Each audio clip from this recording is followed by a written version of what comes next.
That's pretty much all the chest poses I know.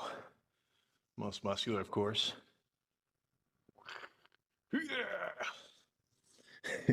I've said this before, most muscular feels so silly. Like there's some dignity in just a filthy side chest.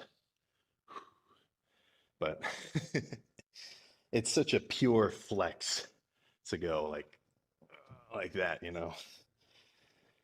But all I did was I sit on the cable, do some tricep pushdowns, light single arm one at a time, do some one arm face pulls, do like some rows, get a little lat activation, and then sort of position myself sideways to the cable and just do some pec activations.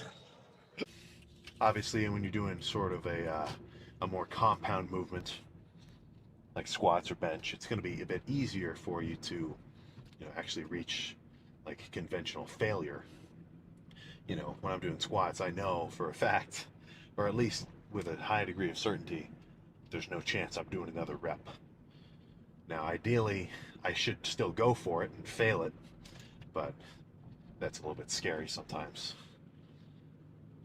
And then with bench, unless I've got safeties, I definitely want a fucking spotter, because when I'm doing a heavy set, I want to get to a point where I just can't do another complete rep, and I need somebody to pull it off me.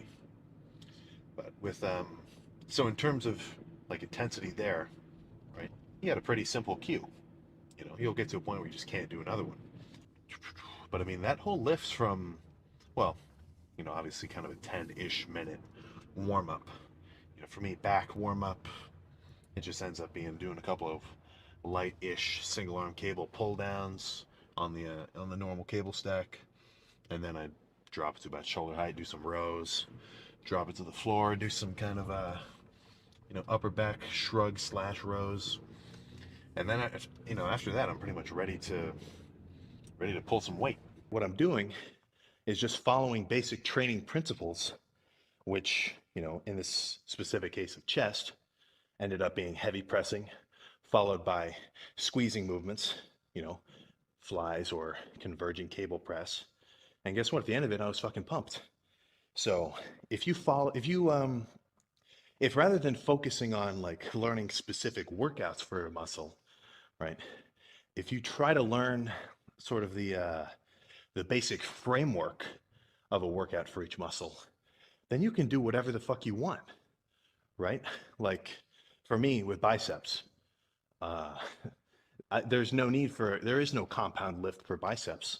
So all I do is curls.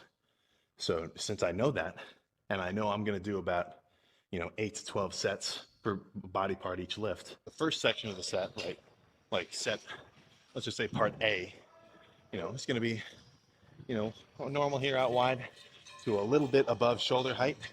But then I'll drop the weight, and instead of doing the pec flies in front of me, I'll kind of do them downward, like towards my like my belly button-ish, my waistband.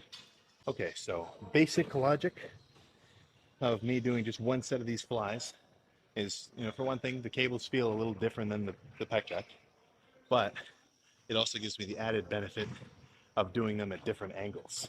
I'm not really a massive lower pec working kind of guy in my chest days, but you need to get a good stretch.